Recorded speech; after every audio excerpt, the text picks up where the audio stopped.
Hi, I'm Lee from PJD Guitars, and today I'm going to show you how to install frets. Now, in my opinion, this is the most important part of any good fret job.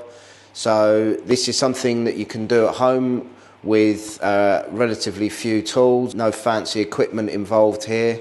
But you do need to follow these steps if you want to get your frets seated perfectly. So yeah, let's crack on.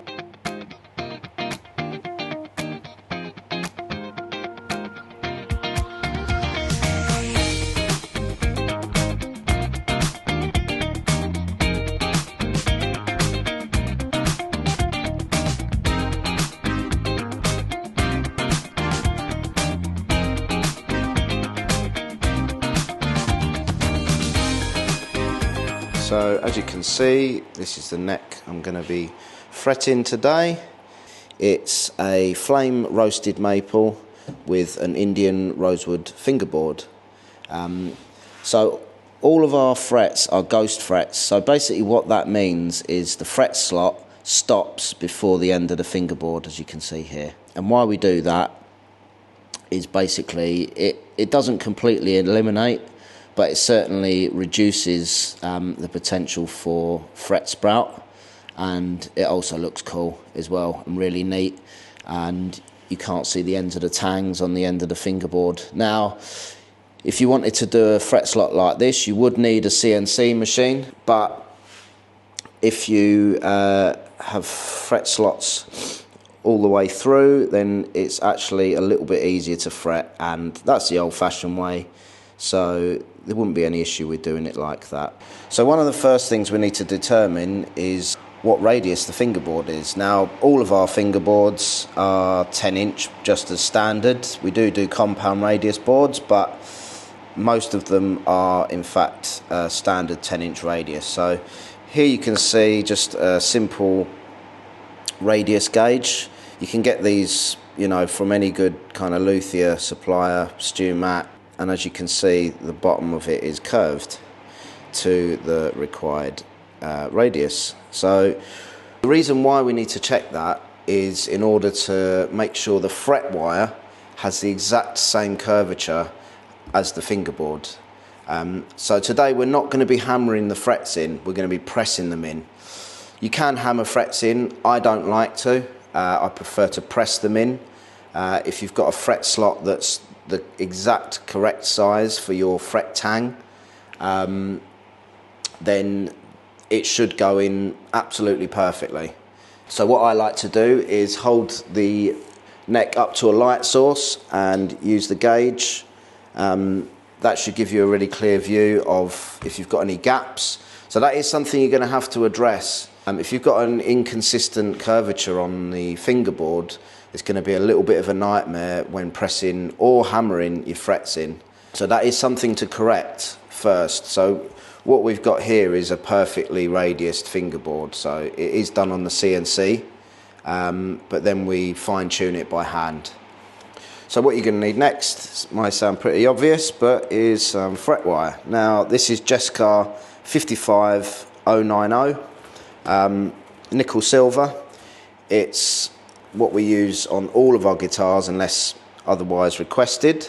That we've got our fretboard perfectly radiused. Now it doesn't have to be 10-inch, it could be 12-inch, could be 20-inch, could be whatever you want. Now you've got that all checked and dialed in, it's time to start preparing the fret wire. So we buy our fret wire by the pound, and it comes on a coil like this. You can buy it in straight lengths, but because we buy so much of it, we get it by the pound. I don't think you have to buy a huge amount. The best place to get it in the UK is the guys over at Tone Tech. You can buy relatively small amounts from them. So that should save you on shipping, because Jescar fret wire usually comes from America. So it just so happens that this is already the right curvature. Now if it wasn't, you would have to use something like this, which means you can bend the fret wire. So if you had straight lengths, you would actually need to use this. From StewMac, you can get from various other places as well. But yeah, I would say, you know, to keep things simple to start with, try buying the coiled stuff. So the next thing you're going to need is a pair of fret cutters. These are from StewMac, and they're fairly cheap. They're nice and flat on the end, although these have seen better days, they still work absolutely fine. So what I'm going to do now is cut my first fret to size. I would recommend doing them all in one hit, but yeah, I'm just going to do the first fret today just to show you. So what we need to do is just roughly mark it, give yourself a little bit of overhang, and then there we go.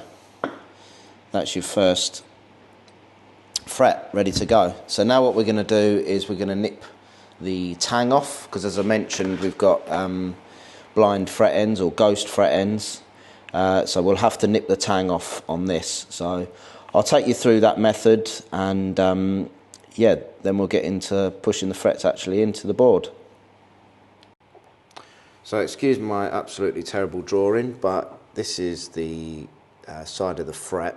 So we've got the crown, the tang and the stud or the barb. So this is the bit that goes into the slot, and the barb holds the fret in place. So we're going to be snipping the tang off now, so we can slot it into our fingerboard, taking into consideration the blind fret ends. So what we can see here is the tang has been removed to allow us to install the fret correctly on this fingerboard. What we're going to need to do now is file the underside, just because the tang cutters don't get it completely flush. So of course, if we were to leave that, when you came to installing it, you would see a gap because there'd be material there. So now what I'm going to do is I'm just going to file that. I'm just going to use a fret file to file that down flush. So we've just got this piece of wood here with a little slot filed into it, so you can put the fret in there. And what you need to do now is file that flush with the underside of the fret.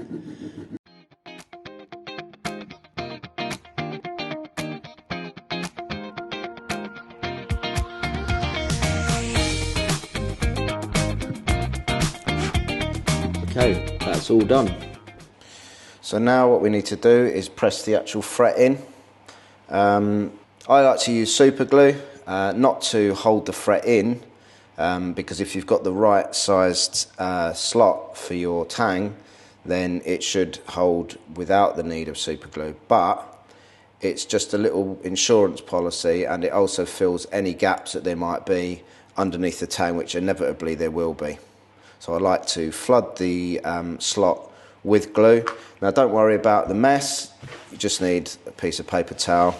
Make sure you get off as much as possible, and then the final clean up, which I'll show you in a later video, you'll get rid of all of that with a razor blade anyway, so don't worry about that for now.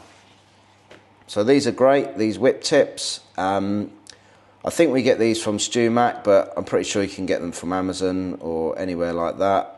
It's just a super glue applicator nozzle, so a super fine end on that, and I like to squash the end down so it'll actually fit into the fret slot, because otherwise you can make a little bit of a mess on the fingerboard. So yeah, I'm going to apply the glue now, and then we're going to press the fret in.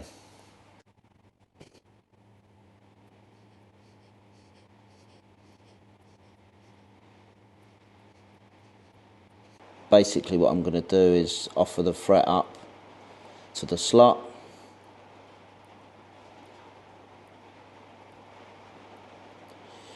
make sure it's centralized, and then slowly lower down your press.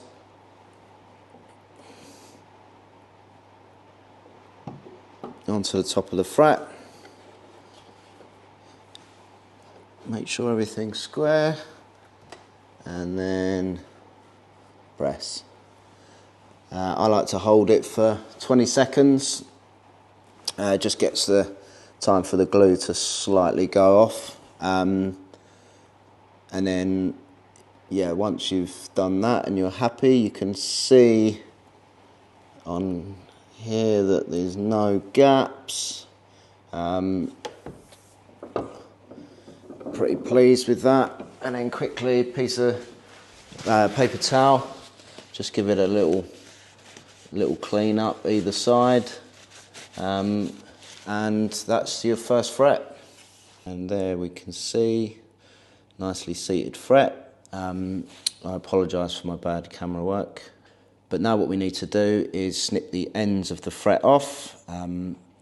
So now we can do that, and then it's on to the next fret. So that's how you install frets, or at least how we install frets. Now, like I said at the start, there's various different ways and methods that you can use to install frets on guitar necks. This is how we do it, so I'm not saying it's the only way to do it. It's just the method that we find most consistent. So if you've got any questions, please get in touch. If you like this video, please give us a follow. Thanks for watching, and catch you guys soon.